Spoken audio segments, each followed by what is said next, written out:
All right, good afternoon, guys. Sorry about that. I don't want to start off on uh, the wrong foot technically, so get this in order with the presentation. So this is going to be on King Jehoram and King Ahaziah of Judah. So I hope you guys, will be interested. Like I said, these aren't um, two of the kings that have too much written on them, so this should only be about an hour. But it's good because, like I said, we want to get through all the kings of Judah. Just because these guys don't have a lot written on them doesn't mean their reign wasn't important. Obviously, it was. And, there's lessons from what they did right or what they did wrong. So, right here, we're going to, like I said, cover King Yaharam and King Ahaziah. So, starting off, we got King Yaharam. He's the son of King Yehoshaphat, who did what was right in the eyes of the Lord, and he's the dad of King Ahaziah. So, approximately 848 BC is King Yehoram's reign, and it began in the 5th year of the son of Ahab. So, excuse me, approximately 848 BC, and King Yehoram's reign began in the 5th year of the son of Ahab, the king of Israel, Yoram, Yehoram's reign. And yes, they have the same name. So, hey, Sherry, what's going on? I'll make the slide bigger too, Sherry. I just realized, I was showing my face there. Good to see you, Sherry. God bless. Hope you're having a good weekend and everything's all right with you. And yeah, this won't be too long because these guys didn't have too much written on them, but I just wanted to make sure we got through, all the kings of Judah because I'm going to do all the kings of Judah and all the kings of Northern Kingdom Israel. But yeah, the thing that we got to pay attention to with these guys, that's important, guys, to keep, or ladies and guys, to keep in mind is that King Jehoram of Judah and King Jehoram of Israel have the same time frame for their reigns.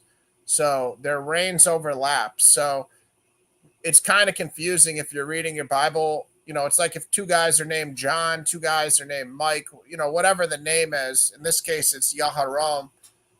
There's going to be confusion. So they're both kings, and one's in the southern kingdom and one's in the northern kingdom. And one is the son of Ahab, and King Yaharam's reign begins in the 5th year of the northern kingdom of Israel, King Yaharam's reign. And you'll also see they'll spell it Joram or Jehoram.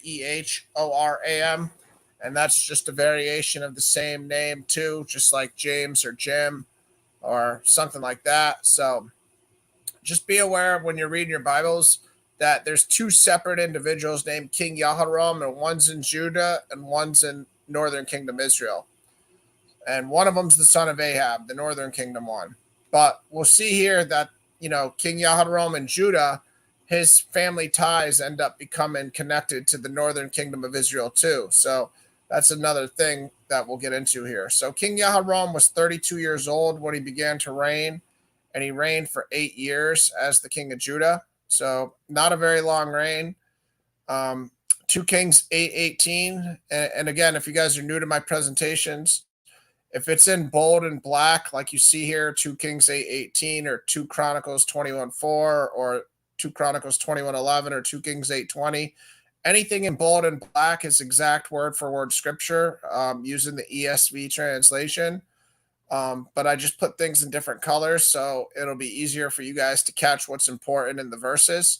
So you guys can read every word of the verse, obviously, but I just wanted to, highlight with different colors certain aspects because that way you guys can catch some of the more important details.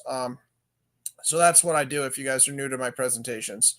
But again, we're going to have, pretty much every verse on these guys because if you guys, like I said, saw in the first slide there's only 9 verses on King Ahaziah, the second king I'm going to get into in Chronicles, and essentially 9 in Kings on him too. So it'd be silly not to use all 9 verses. And King Jehoram, he's only got 9 verses in Kings and 20 verses in Chronicles.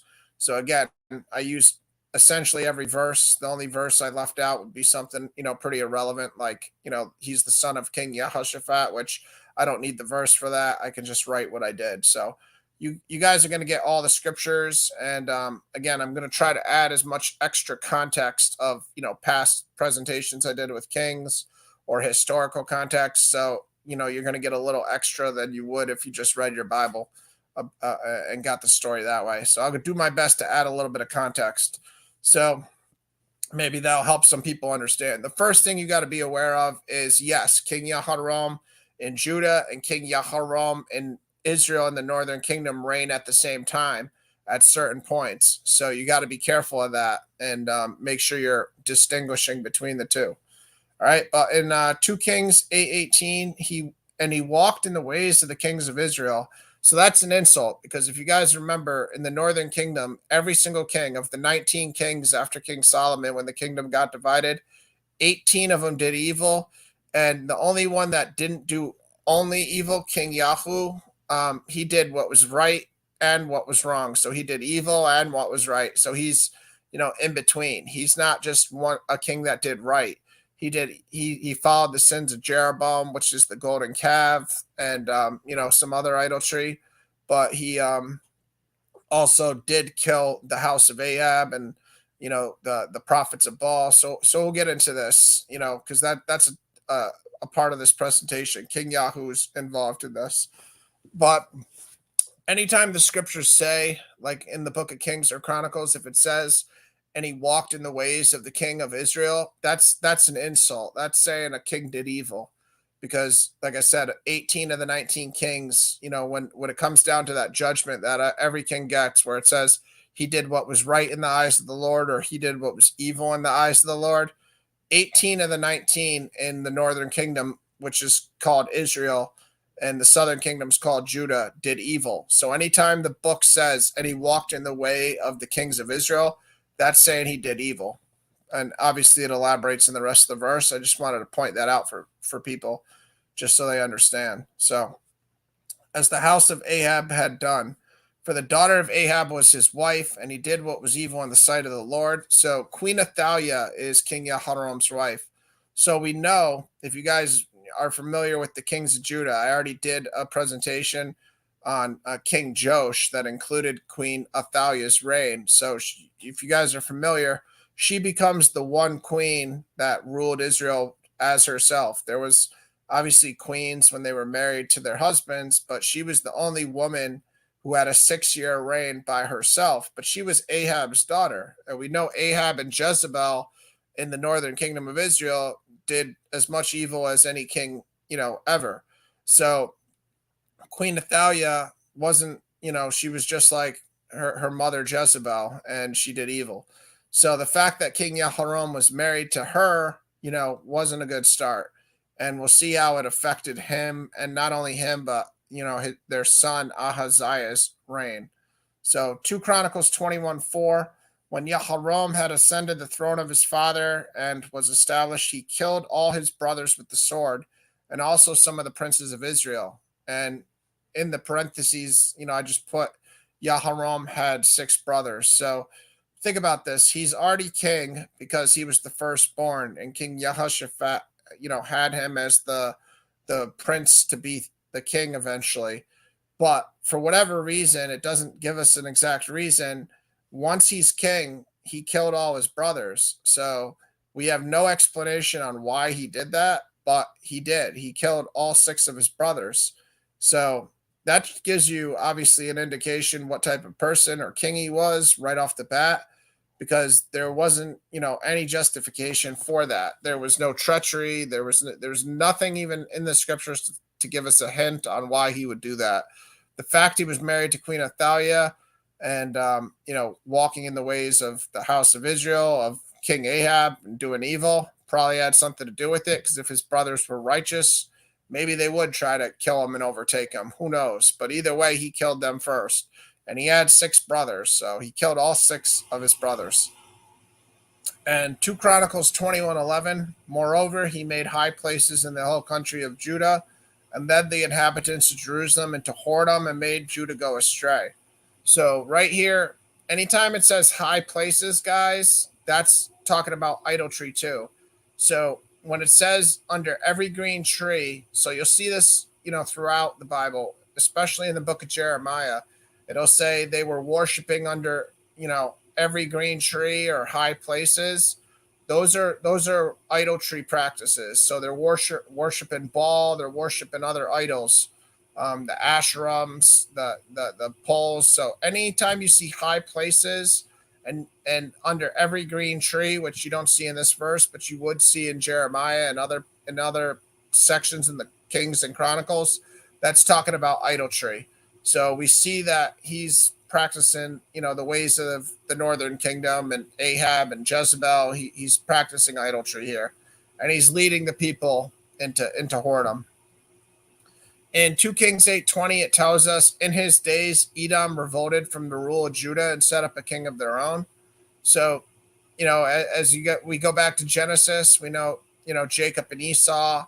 Esau was, the twin brother of Jacob, but, Esau sold his birthright, and Jacob became, God's, chosen seed, even though he was the second born.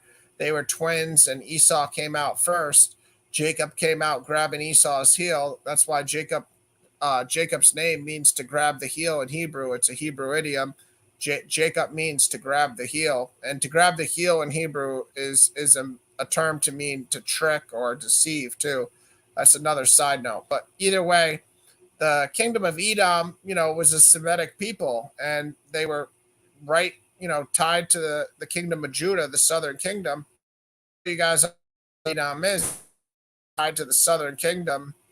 And under, Jehoram's reign, they revolted, and they got, a separate king for themselves. So maybe it was because they were doing what was right, or maybe it's just because they saw an opportunity. Who knows? But King Jehoram had a severe bowel disease. So this was a bowel disease that God, punished him with. And it even says in the scriptures, and we'll read it later on, that the bowel disease was so severe that King Jehoram's bowels came out and he died. So you don't want to die the way King Jehoram died. It was obviously a very terrible way to go. And I don't know if it was a variation of Crohn's disease or something like that, but it was a punishment from God that we'll see, came from, Elijah wrote a letter saying it was a punishment. So it was no coincidence. God was obviously holding him accountable for all his treachery, killing his brothers and everything else he did. So of his 8 years, he had this terrible bowel disease the whole time.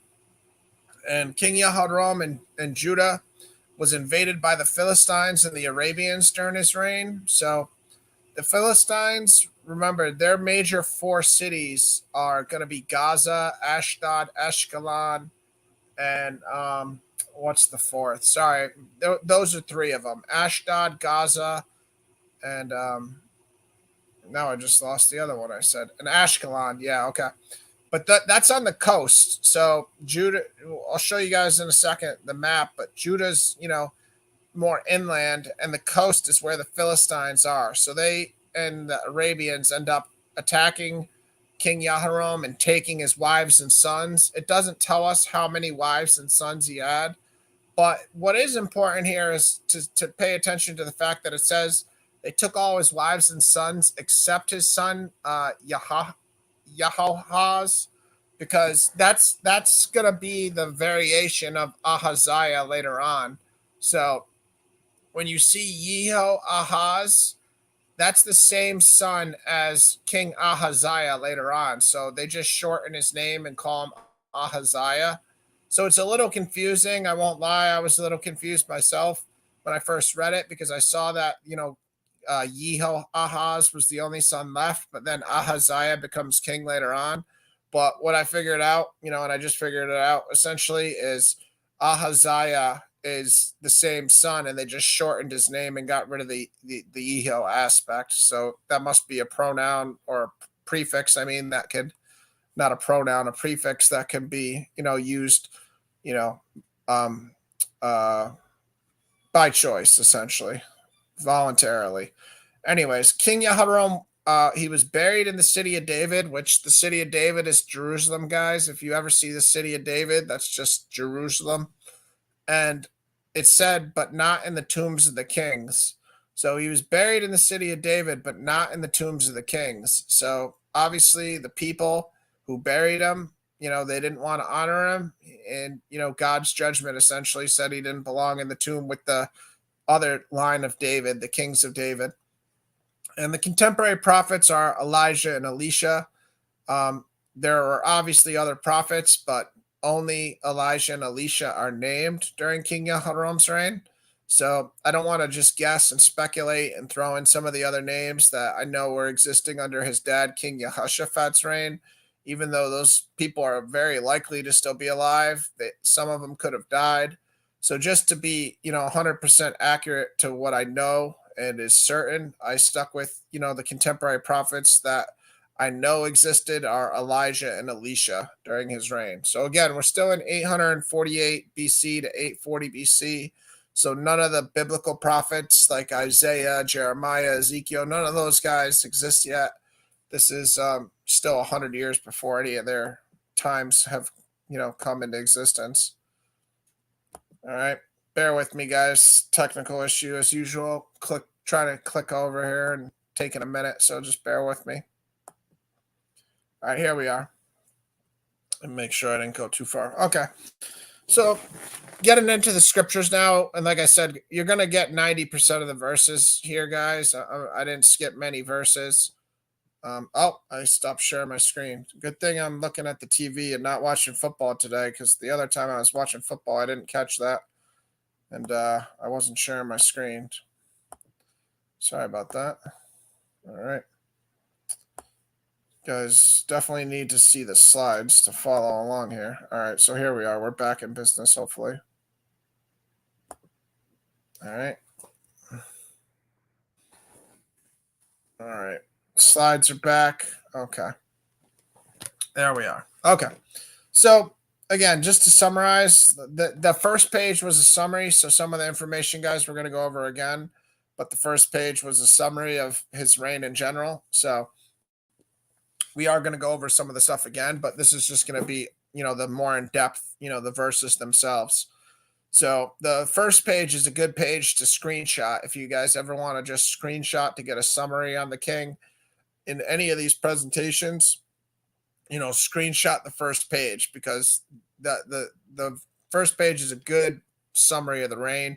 And now we're going to get more into depth of the details. But here we go. So 2 Chronicles 21, 2 through 4. Again, guys, remember, this is all word for word scripture in the ESV. I know some of you guys might use the KJV or other translations. I personally prefer the ESV. I used to use the NIV, and, I'm not against people using whatever translation they prefer, but I prefer the ESV. So here we go. He had brothers, the sons of Jehoshaphat. So these are the 6 brothers that he killed. So Azariah, Yehiel, Zechariah, Azariah, Michael, and Shephatiah. All these were the sons of Jehoshaphat, king of Israel.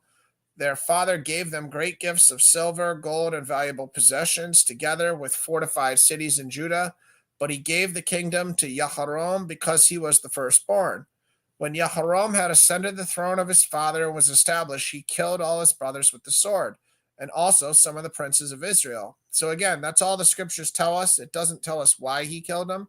We can only make our own speculations and assume, because later on down the line, it's going to tell us, Elijah is going to say in a letter, your brothers were more righteous than you. So maybe he killed him because he knew he was doing evil and that they might end up trying to kill him. Who knows? All we can do is speculate. The scriptures only tell us this. They only tell us that he killed them for essentially no explained reason, because he was the firstborn and he was already king when he killed him. So it wasn't one of the cases where he killed one of his brothers to take the throne from him. He was the rightful king. So anyways, 2 Chronicles 21, 6 through 7. And he walked in the way of the kings of Israel, as the house of Ahab had done, for the daughter of Ahab was his wife, and he did what was evil in the sight of the Lord. Yet the Lord was not willing to destroy the house of David because of the covenant that he had made with David, and since he had promised to give a lamp to him and to his sons forever. So right there, we see married to Queen Athaliah. She's the daughter of Ahab and Jezebel. So obviously, bad choice of wife.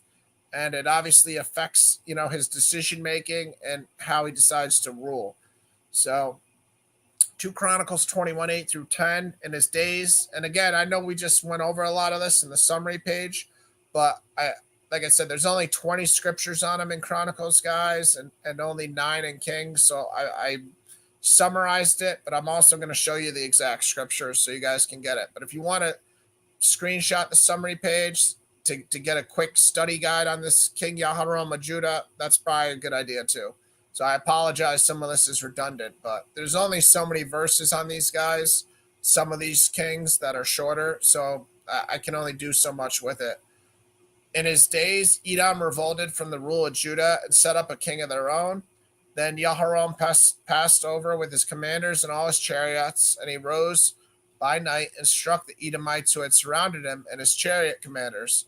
So Edom revolted from the rule of Judah to this day. At that time, Libnah also revolted from his rule because he had forsaken the Lord, the God of his fathers. So right there, the scripture gives us the reason why Libnah and Edom revolted. It's because he was practicing idolatry and they wanted to worship God. So they rebelled. All right. And we see that when he tried to capture him back, he wasn't successful. 2 Kings 8:21, and this is again just a variation of his name. So as we see in Chronicles, his name's spelled Jehoram, but in the Book of Kings they spell it the Joram version. So just be aware that that's the same king, and it's the same for the northern kingdom of Israel, King Jehoram too. They spell it both ways. So just be aware of that, guys. It's just who the scribe is in the Book of Kings versus who the scribe is in the Book of Chronicles. So it is, very, interesting and confusing that they were both kings at the same time, though, because I know I've read the Bible before and gotten a little confused by this. So hopefully this presentation will at least help everybody understand that we do have to be aware that there's 2 King Jehorams, one in the southern kingdom and one in the northern kingdom, reigning at the exact same time. And hopefully if you guys don't get anything else out of this, you'll just realize like you got to be careful to make sure you're distinguishing between the two of those. So in 2 Kings 8:21, then Jehoram passed over to Zaire with all his chariots and rose by night, and he and his chariot commanders struck the Edomites who had surrounded him, but his army fled home. So I added that because you see in the Chronicles version that I just read, it doesn't tell you that his army fled on him. So, it just tells you that in the Chronicle verses right there, it just says that they struck the Edomites, but the King's version tells you that his army fled home. So I added that version so we could get the full story.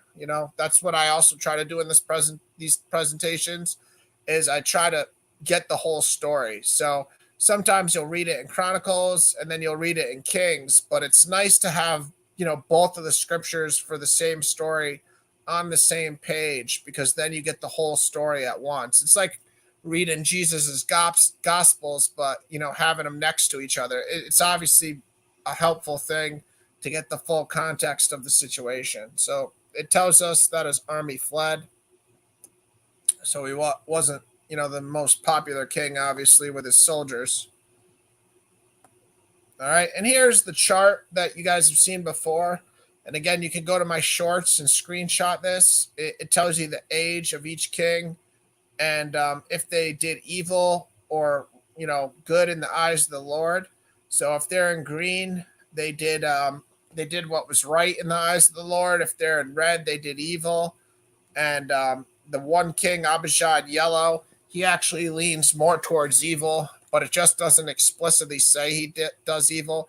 Abijah, the one in yellow, says, the second number 2 king after King Rehoboam, said he followed in the sins of Rehoboam, but it doesn't explicitly say that he did evil. So I could have put him as red, but just because, I didn't want to add any speculation or conjecture, I just put him as yellow because, it said he followed in the sins of Rehoboam. But every other king on this chart, if they're in green, the Bible said they did right in the eyes of the Lord. If they're in red, it said they did evil. So Abijah is the only one that didn't have an exact judgment. But if I had to lean one way, he did, evil, if I had to lean one way. But we see here with King Jehoram, he's the fifth king after the kingdom's divided um, from King Solomon's reign. So after King Solomon, the kingdom gets divided. His son, King Rehoboam, is the southern kingdom of Judah, and then Jeroboam becomes the king of Israel. So Jehoram's the fifth king after that, and then his son that we're going to do in this presentation also, since there's not a ton of scriptures on Jehoram or Ahaziah, I connected them. He's the next king, and we see he only has a 1 year reign, and he's 22 years old when he becomes king. So we're going to do both of them, and we can see both of them did evil in the eyes of the Lord. This is a map, like I said, so you guys can get an idea of where the kingdom of Edom is. And you see also the Philistine states here. So this is a good map. If you look at both sides. So you could look at the left side to see the Philistines are right next to the coast. You see Gaza, Ashkelon, and Ashdod over here where the mouse is, guys, right by the Mediterranean Sea.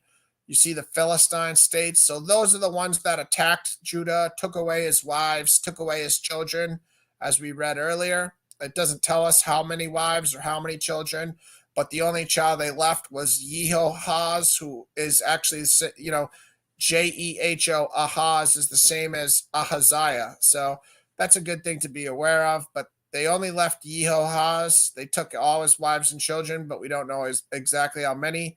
The kingdom of Edom, you see, is southern. So right here, the kingdom of Judah is in orange. Kingdom of Israel, the northern kingdom's in green. And the kingdom of Edom's right south. So we got the Arab states who also attacked them with the Philistines. And then there's the kingdom of Edom. And obviously Egypt's down, past the Arab states too. Also, you can look at the right side of the map too, because we can see on this side, Edom's a little bigger than on the other side. So I don't know which one's more accurate, but I think it's just, the perspective also of how zoomed in it is. But it's also good to see where these other kingdoms are too. So I encourage you guys, to screenshot these slides or just Google them yourself too, because it's good to understand when you see, where these nations are. Where's Moab? Where's the Ammonites? Where's the Assyrians coming from? And it's good to have a context. And again, the Philistines are right on the coast too, so it's good to get an idea where they are. I used to confuse the Philistines with the Egyptians, honestly, because I'd see cities like Gaza, but Egypt and the Philistines are actually separate nations. So it's good to understand that too, even though modern day Gaza is Egypt. We got to understand that at this time in history, the Philistines are a separate nation than Egypt too. And the map on the left's a good time frame because it's 800 BC, and we know that the reign of Jehoram's 848 to 840 BC. So this map's pretty much accurate to his time frame. The map on the right is during King David's kingdom, so that's probably 150, 200 years before. So maybe that's why Edom's a little smaller on that map. I don't know, but this is just to give you guys a perspective on where things are. And King Jehoram in 2 Chronicles 21:11 here. Moreover, he made high places in the hill country of Judah, and led the inhabitants of Jerusalem into whoredom, and made Judah go astray. Again, I know we read these things in the summary, but this is just the actual scriptures to show you guys where I got the summary from. And again, there's only 20 verses on them in Chronicles, so I put all the verses except 1 or 2. What's going on, Rudy? 2 Chronicles 21:12 through 15. So this is where we understand why he got his bowel disease. And this also shows us that Elijah's contemporary with him. So this is an interesting letter here in 2 Chronicles 21:12 through 15. So, and a letter came to him from Elijah the prophet, saying, "Thus says the Lord, the God of David your father, because you have not walked in the ways of Jehoshaphat your father, or in the ways of Asa king of Judah, but have walked in the way of the kings of Israel, and have enticed Judah and the inhabitants of Jerusalem into whoredom, as the house of Ahab led Israel into whoredom.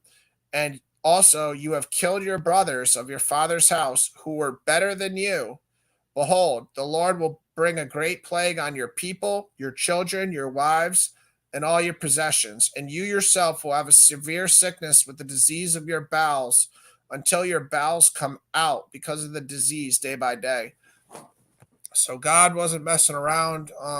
He punished him with the bowel disease. He punished him with his wives and his children getting taken by the Philistines and the Arabians. And this is a letter from Elijah. So Elijah is a true prophet, obviously, and this is directly from God. So 2 Chronicles 21:16 through 17, just to continue on. And the Lord stirred up against Jehoram the anger of the Philistines and of the Arabians, who are near the Ethiopians. And they came up against Judah and invaded it and carried away all the possessions they found that belonged to the king's house, and also his sons and his wives, so that no one was left to him except Jehoahaz, his youngest son. And again, that's going to be King Ahaziah for Rudy or anybody that's just joining. When it says they only left him Jehoahaz, that's King Ahaziah. So they shorten his name to Ahaziah afterwards. But if you guys read the scriptures and you see Jehoahaz, know that that's the same as King Ahaziah. So in 2 Chronicles 21:18 through 20, and after all this, the Lord struck him in his bowels with an incurable disease. In the course of time, at the end of 2 years, his bowels came out because of the disease, and he died in great agony. His people made no fire in his honor like the fires made for his fathers. He was 32 years old when he began to reign, and he reigned 8 years in Jerusalem, and he departed with no one's regret. They buried him in the city of David, but not in the tombs of the kings. So remember, the city of David is Jerusalem. And I put underneath here a context of what the fires are. So first I'll read the King's version. So King says, so Jehoram slept with his fathers and was buried with his fathers in the city of David, and Ahaziah, his son, reigned in his place. So that's just to tell you, what Kings wrote. But in 2 Chronicles 16, 13, and 14, this goes back to King Asa's reign. So King Asa would be his granddad. His dad was Jehoshaphat, and his granddad was King Asa. But we see, it says that the people didn't light a fire for him, and they didn't bury him in the tombs of the kings.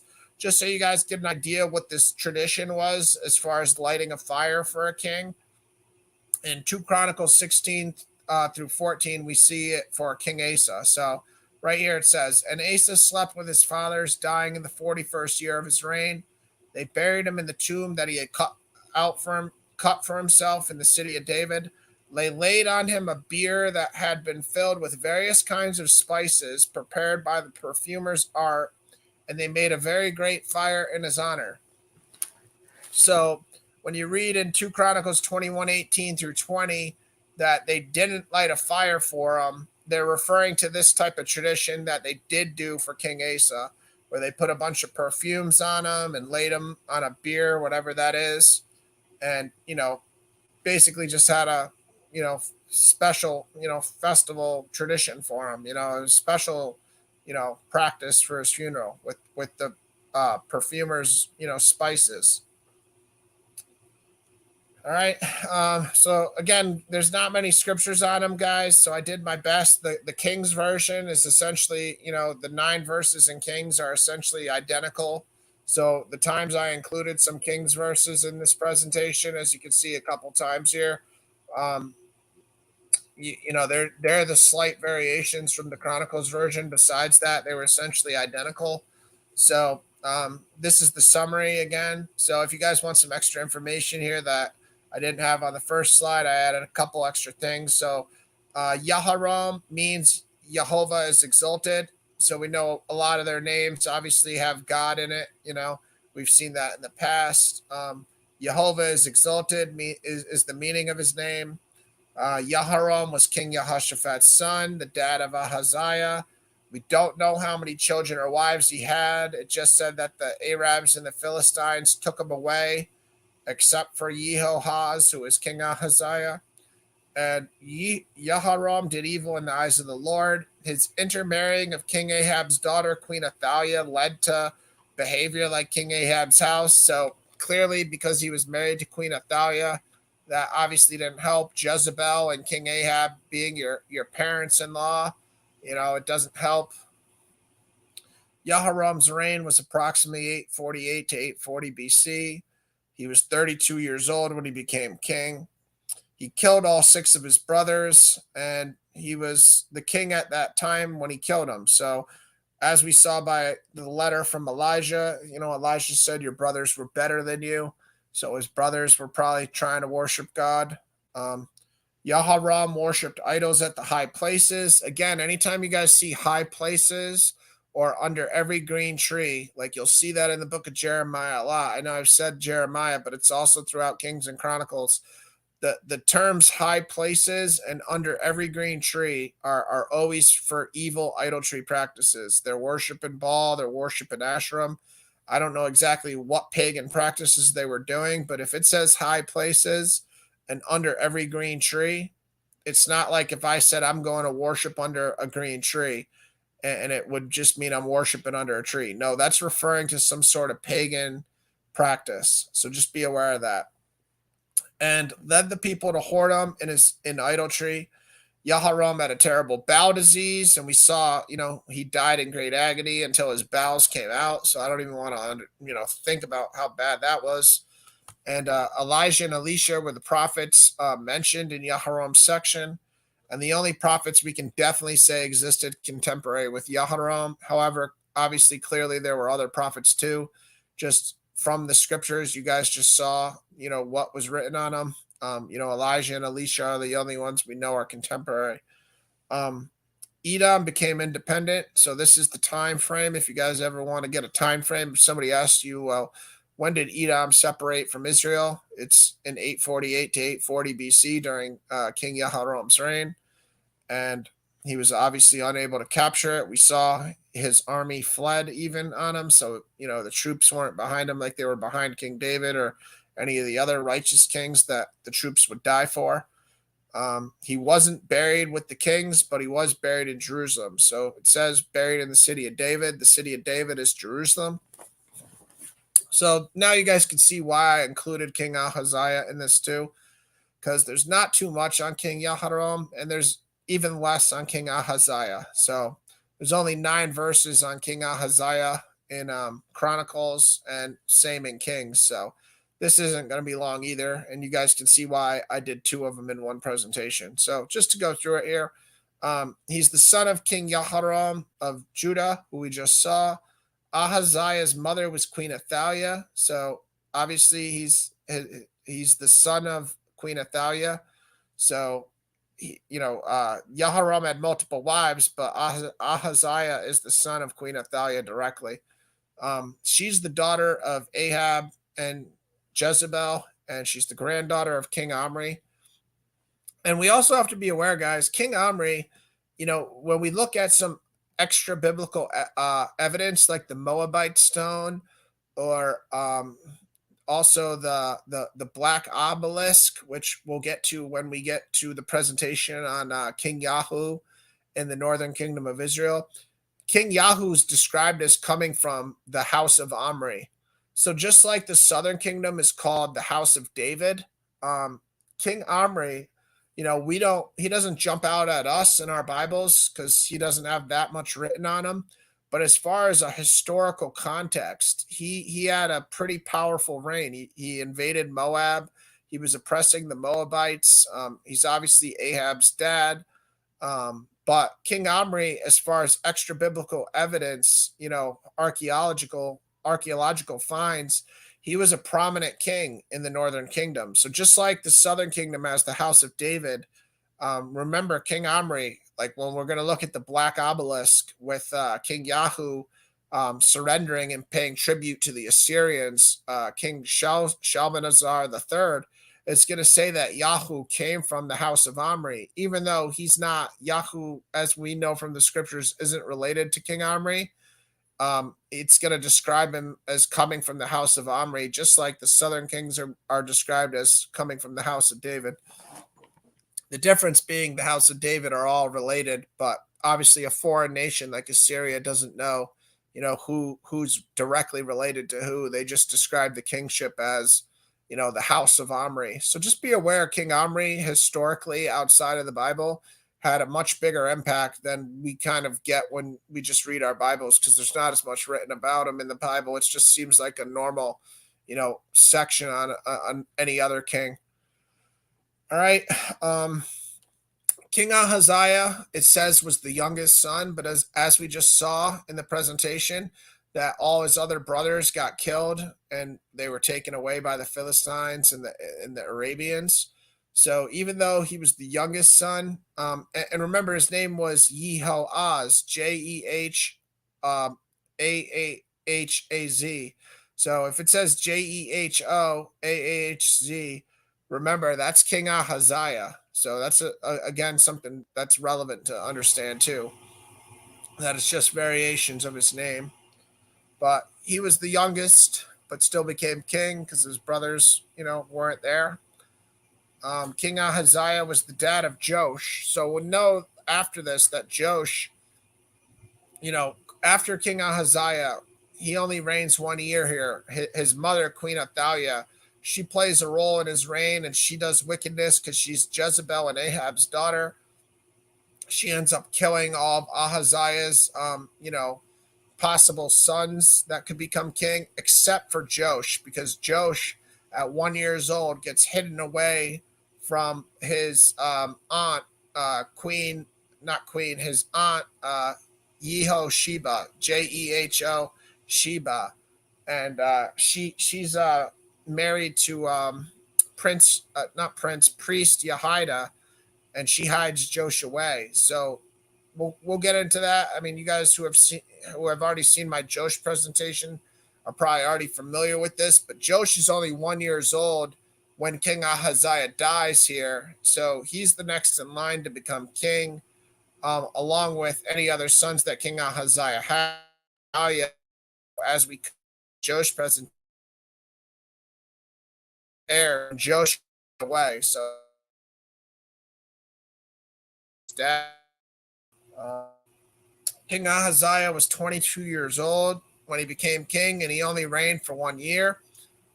His reign began in the 12th year of the northern kingdom. So again, we just saw that both these kings, southern kingdom of Judah, his name is Jehoram or Yoram, the variation. And at the same time, Israel has a son of Ahab, King Jehoram. So I know this has confused me in the past in the Bible, but after doing this presentation, I won't get confused. I'll just understand that they both reigned at the same time, which is like having a king in the southern kingdom named John and a northern kingdom named John too.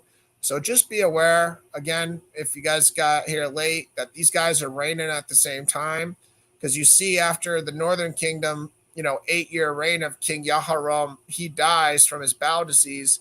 His son begins to reign, and it's in the 12th year of King Jehoram's reign. But also be aware that if you compare the story in Chronicles and Kings, Chronicles is going to say the 12th year, but in 2 Kings 9:29, it's going to say the 11th year. So it's just one of those things where the scribes and Kings and Chronicles will vary differently. Slightly differently, obviously. One says it's the 12th year, one says it's the 11th year. Do you want to be an atheist and a secular person and say, well, that disproves the whole Bible because these scribes have, they can't get the year right? I want to go that route, but just be aware that one says the 12th year of Jehoram's reign, one says the 11th year. All right. And 2 Kings 8:27. He also walked in the way of the house of Ahab and did what was evil in the sight of the Lord, as the house of Ahab had done, for he was the son-in-law to the house of Ahab. So, interestingly here, we see he's the son-in-law to the house of Ahab, which means he married one of Ahab's, daughters. But his mother, Queen Athaliah, she's a daughter of King Ahab too. So when it says son-in-law to the house of Ahab, that doesn't mean that it's Ahab's direct daughter. Excuse me, I just misspoke there. Son-in-law to the house of Ahab means that he could have married like King Jehoram, who's Ahab's son's daughter or somebody else's daughter who's a son of Ahab. Excuse me how I just said that there, because that was incorrect and confusing. So his mother is a daughter of King Ahab, and he's a son-in-law to the house of Ahab. So that means, he's just blood related to the house of Ahab also, as far as who his wife is. It doesn't say exactly, where his wife came from. It just says son-in-law to the house of Ahab. 2 Chronicles 22, 3 and 4. So we just saw in Kings, they described he did evil. This is how Chronicles describes it. He also walked in the ways of the house of Ahab, for his mother was his counselor in doing wickedly. So that's Queen Ahaziah. So she, had a very prominent role. He was only king for 1 year at 22 years old. And the scripture goes out of its way to tell us, for his mother was his counselor in doing wickedly. He did what was evil in the sight of the Lord, as the house of Ahab had done. For after the death of his father, they were his counselors to his undoing. So again, his mom's the daughter of Jezebel and Ahab, and he married a person from the house of Ahab, a daughter from one of the sons or daughters descendants of Ahab. So he's basically practicing whatever the northern kingdom of Israel is practicing, as far as the Baal worship or that type of whoredom. So King Ahaziah, he fought against the Syrian king Hazael at Ramoth Gilead. So we're going to see in the scriptures that King Jehoram, he's his alliance. Obviously, they're blood related family. And, so that way Judah and Israel are getting along, but it's not in a good way, because Israel's doing evil. The northern kingdom, Israel's doing evil. So Judah's getting perverted because they're following, Ahab's, house. So he goes and fights against King Hazael at Ramoth Gilead. And we see that the northern kingdom, King Jehoram, gets wounded in that battle. And, that plays a role into the story. But needless to say, they don't defeat King Hazael of Syria. So King Ahaziah had an alliance relationship with King Jehoram of Israel. This relationship, this is just my speculation, but it's most likely due to the fact that he's married to Ahab, a daughter of the house of Ahab, and his mother is also a direct daughter of Ahab herself. And King Ahaziah, was killed by getting shot by an arrow from the eventual King Yahu, as Yahu was becoming king. He's buried in his tomb with his fathers in the city of David. And I think Elijah might have gone up to heaven at this point. I'm pretty sure. So the only contemporary prophet was Elisha. So obviously there's other prophets, in Judah and Israel at this time, but the only one that we can definitively say is tied to him is Elisha. So I didn't want to add any names that, are likely. I wanted to make sure, they were definite. So Elisha's the only definite. So here we are. And again, guys, these are all the 9 verses that are written about King Ahaziah in the story of Chronicles. And then I'll get into the story of Kings, but he doesn't have too much written on him. So I can only go so far as how deep I could go into this, reign. But it's one of the 20 kings of Judah that I said I was going to do all of them. So it was, a presentation that I needed to do. But you can see why I included it with also his dad, King Jehoram's reign, because there's not too many verses here. So we'll just read all 9 verses. It would have been silly not to include, all 9 of them. So, and the inhabitants of Jerusalem made Ahaziah, his youngest son, king in his place.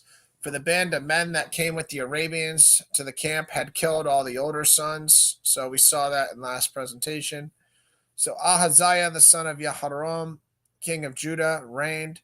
Ahaziah was 22 years old when he began to reign, and he reigned 1 year in Jerusalem. His mother's name was Athaliah, the granddaughter of Omri. He also walked in the ways of the house of Ahab, for his mother was his counselor in doing wickedly. He did what was evil in the sight of the Lord, as the house of Ahab had done, for after the death of his father, they were his counselors to his undoing. He even followed their counsel and went with Jehoram, the son of Ahab, king of Israel, to make war against Hazael, king of Syria, at Ramoth Gilead. And the Syrians wounded Jehoram, and he returned to be healed in Jezreel of the wounds that he had received at Ramah when he fought against Hazael, king of Syria. And Ahaziah, the son of Jehoram, king of Judah, went down to see Jehoram, the son of Ahab, in Jezreel because he was wounded. But it was ordained by God that the downfall of Ahaziah should come about through this, going to visit Jehoram. For when he came there, he went out with Jehoram to meet Yahu. And it's interesting, guys. This is in Chronicles. They spell his name Jehoram in verse 7. And in the same verse, they spell it Jehoram. So notice that this isn't a difference between Kings and Chronicles. It just shows that it's just like saying Jim and James, or, anything like that, Mike or Michael, it's just a variation of the same name, because this is the same story, and this is word for word scripture in the ESV. And I'm sure if you guys use King James or any other translation, it's going to be the same thing. They spell his name in the same verse, Yaram, and then they spell it Yaharam in the same verse. So just wanted to pause and point that out, just so nobody gets confused and you understand how interchangeable that spelling is. This is, again, the same story in Chronicles, and it's the same verse. They spell his name differently. So for when he came there, he went out with Jehoram to meet Yahu, the son of Nimshi, whom the Lord had anointed to destroy the house of Ahab. And when Yahu was executing judgment on the house of Ahab, he met the princes of Judah and the sons of Ahaziah's brothers, who attended Ahaziah, and he killed them. So we saw all his brothers got taken away by the Philistines and the Arabs, but his brothers' sons, they still were left, and Yahu killed them. They're called the princes of Judah. He killed them, and he searched for Ahaziah, and he was captured while hiding in Samaria, and he was brought to Yahu and put to death. They buried him, for they said he is the grandson of Jehoshaphat, who sought the Lord with all his heart. And the house of Ahaziah had no one to rule the kingdom. So this is where, in the very last verse, it says he had no one to rule the kingdom. Remember, Josh is only 1 year old. So his son Josh gets hidden away. But this is why Queen Athaliah ends up reigning for 6 years, because after Ahaziah dies, she ends up killing anybody else that's, his son or related, all the other heirs, and she reigns for 6 years because Josh is only 1 year old, and he gets hidden away. So that's why the scriptures tell us, no one was able to rule. But this is all the verses in the Bible that Chronicles has on King Ahaziah, guys. I didn't leave out any verse. So now I'll go on to the king's story. But you guys can see how, short the Bible has, verses on them are. So, and this is the King's version, so it's going to be similar, but, slightly different, details. So in 2 Kings 8:25 through 29, and again, we saw, and I pointed this out already, the King's version says in the 12th year of Jehoram, the northern kingdom, son of Ahab, king of Israel. But in Chronicles, it said in the 11th year, again, a slight variation. Do you want to be some crazy, secular atheist and use that to try to say the Bible's, not a true document? Go ahead if you want. I'm going to say it's just a different scribe, and, they could be describing the exact same thing, just counting time slightly differently. One says 11th, one says 12th. Who knows, what way they're counting. It could be a product of the southern and the northern kingdom, counting time differently. So that's something that I'll have to look into. I know, their calendars might be slightly different. One might start it, at a certain time, one might have a day or two different. Who knows? I'll have to look into that. But it is relevant to point out that they have a slight difference. One says the 12th year, one says the 11th. All right, so I'll just start over. So in the 12th year of Jehoram, the son of Ahab, king of Israel, Ahaziah, the son of Jehoram, king of Judah, began to reign. Ahaziah was 22 years old when he began to reign, and he reigned 1 year in Jerusalem. His mother's name was Athaliah. She was a granddaughter of Omri, king of Israel. He also walked in the way of the house of Ahab and did what was evil in the sight of the Lord, as the house of Ahab had done, for he was the son-in-law to the house of Ahab. He was with Jehoram, the son of Ahab, to make war against Hazael, king of Syria, at Ramoth Gilead, and the Syrians wounded Jehoram. And King Jehoram returned to be healed in Jezreel the wounds that the Syrians had given him at Ramah when he fought against Hazael, king of Syria. And Ahaziah, the son of Jehoram, king of Judah, went down to see Jehoram, the son of Ahab, in Jezreel because he was sick. Again, it's confusing because Ahaziah's dad's name is King Jehoram of Judah. And as we see, he's going to visit a King Jehoram of the northern kingdom, Israel, at the same time, essentially. So if you guys take anything away from this presentation, just understand that they reign. King Jehoram in the northern and southern, they both reign at the same time. Just distinguish. One's the son of Ahab, one's the son of King Jehoshaphat of Judah. So just make sure you're separated northern and southern kingdom, and the stories on which one's what. We could see some of the aspects that are different right here, so you guys can kind of remember them in that way. One had, the Judah one had a bowel disease. He was married to Athaliah. The other one gets shot by an arrow and is the son of Ahab. This is King Hazael, who we just saw that they attacked in verse 28. So if you go to the Louvre Museum in Paris, France, that famous glass triangle museum, this is a ivory carved statue, and it's the same one. I just put two of them, so you guys can get a slightly different picture of it. But just on the side here, just some side information on King Hazael, because he's a prominent biblical character.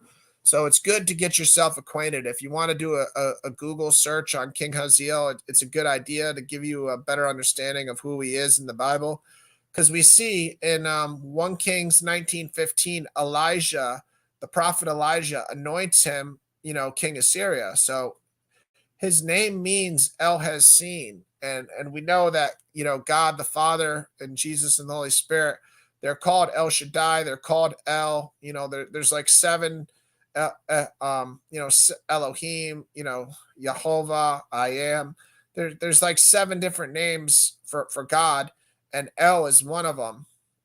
So the fact his name means El has seen, and remember, these are very closely related Semitic peoples. So they're speaking a dialect of, Aramaic that is really similar to the Paleo Hebrew at the time.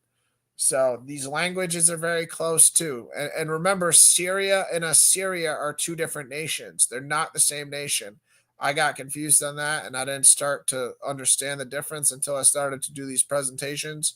But they're very different. Assyria, with an A, Assyria, that was one of the biggest empires in the world at the time. And Syria isn't as big. It's just a smaller nation. So I'll go back to the map just to show you guys real quick.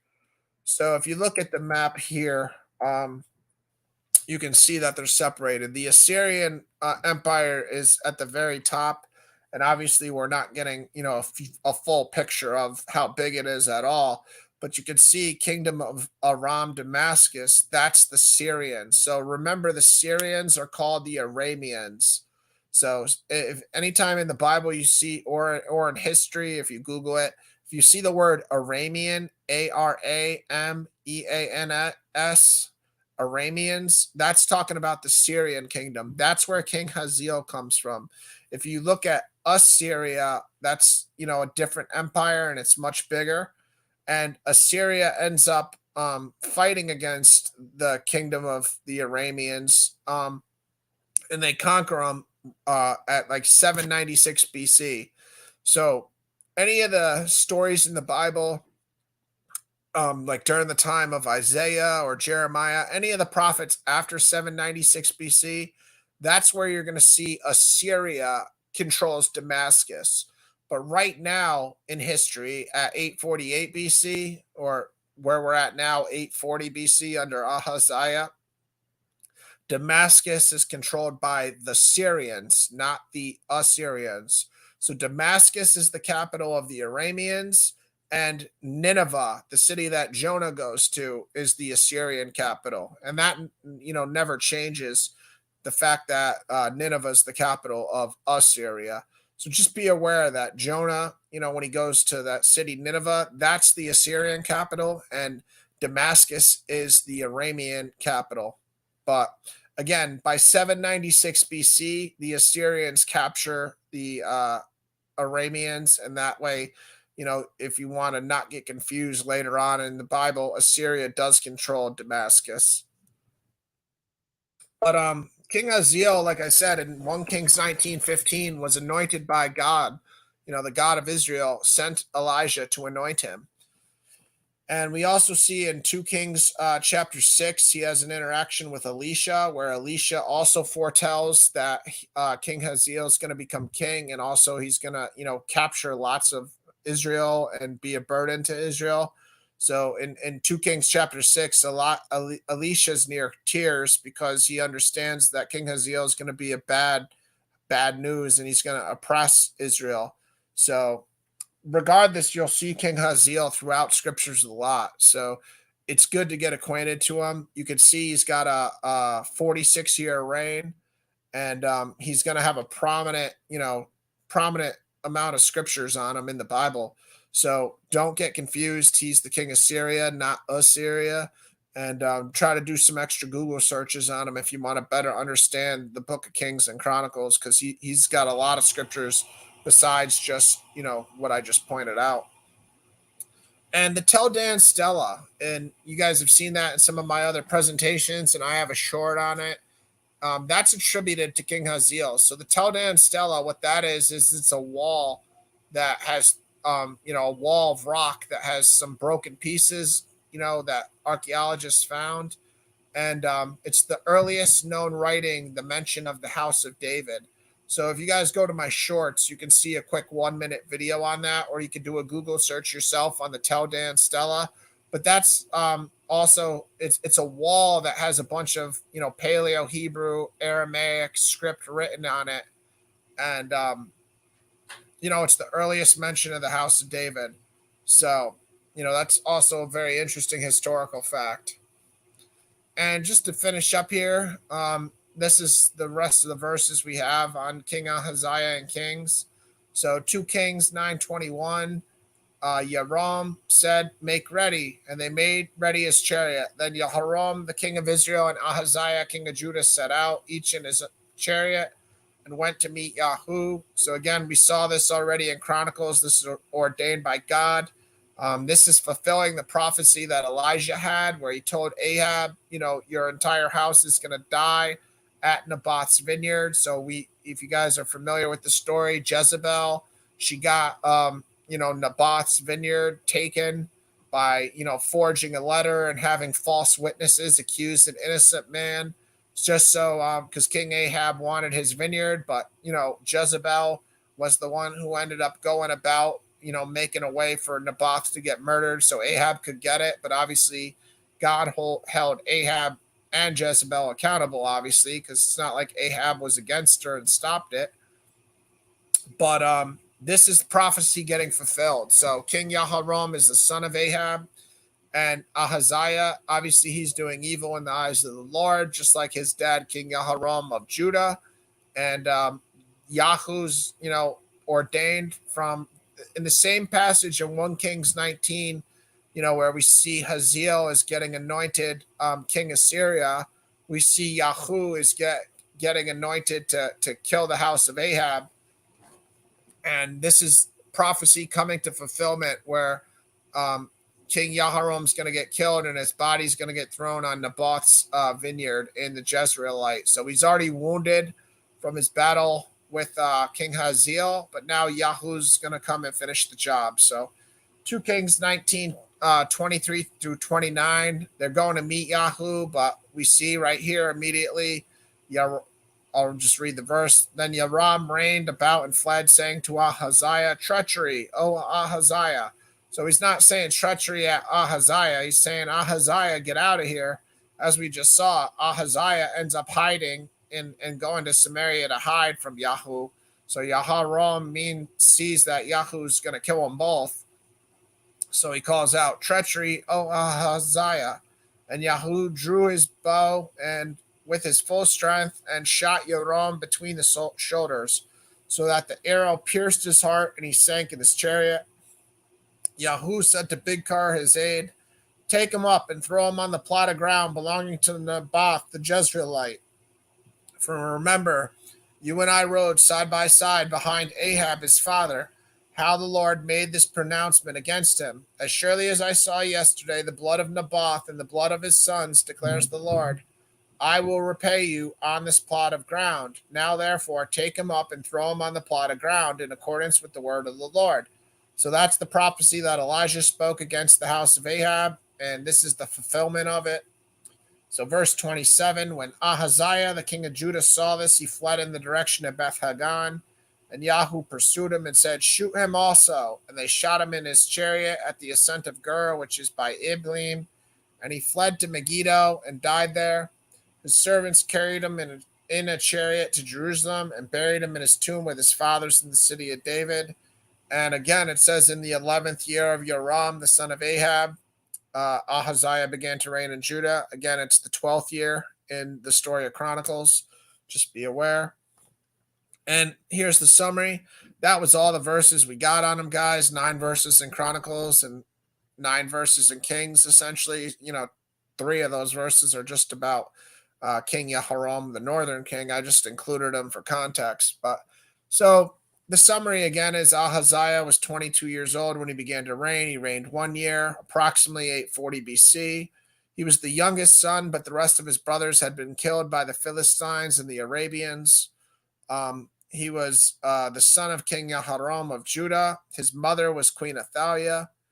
His Queen Athaliah and King Ahab's house, they impacted his rule. So we saw that they led him into wickedness. They gave him wicked counsel, as the scripture said. Ahaziah was the dad of King Joash. So, I guess the best thing he did was give birth to Joash, because we know Joash ends up becoming a righteous king. Ahaziah did evil in the eyes of the Lord. And Ahaziah was also the son-in-law to the house of Ahab. So it doesn't say exactly who he married from the house of Ahab, but it was probably one of Ahab's sons' daughters. So he was also married into the house of Ahab, the northern kingdom. Ahaziah had an alliance with the northern kingdom of Israel's King Jehoram, as we just saw. And this alliance led to a losing war between the king of Syria, Hazael. Again, I'm just summarizing everything we just read. Also, the alliance which led to Ahaziah's death from King Yahoo, shooting him with an arrow, as we just saw, as he was trying to hide in Samaria. And Ahaziah met with King Jehoram of Israel and eventual King Yahoo at Naboth's vineyard. So one of the few details you guys can remember, like I'll remember here, is they met at Naboth's vineyard. So this is the fulfillment of the prophecy that Elijah told King Ahab. You guys just want to, when you read the stories again, remember, okay, so this is the fulfillment when Elijah says it to King Ahab. And the contemporary prophet was Elisha. We don't see any mention. I think Elijah may have already gone up to heaven at this point. So the only one I'm positive about is contemporary is Elisha. So obviously there was probably some other contemporary prophets, but the only one that, is definitive is Elisha. That's it, guys. I'm going through all the kings of Judah and Israel. Sometimes these presentations aren't going to be, as long as they are when I got, kings like Hezekiah or some of the longer kings. So, these are 2 of the shorter, kings. I obviously wanted to include them because, they were related son and dad. And, I might as well include, the son and dad if they're both short in one presentation to help us. So now, if you go to my playlist on the Kings of Judah, we got about 10 of them done. So we're about halfway there. But again, I've done some of the longer kings already. So there's going to be some longer ones still. Don't get me wrong, because the last couple, King Josiah's sons, when we're in the Babylonian time frame, those are going to be long because the book of Jeremiah has tons of scriptures about those kings. So those are going to be some of the longer presentations. So just because I'm halfway done doesn't mean I did all the longer ones. Thank you, Sherry. God bless. I know this one wasn't as fruitful or, as interesting. I tried to add as much extra information or context or try to eliminate as much confusion as I possibly could. So, if any of you guys read it yourselves down the line, things will just be a little less cluttered or confusing, because some of the things that are confusing for me when I read it. I want to, bring about like the fact that King Ahaziah's name is, Ahaz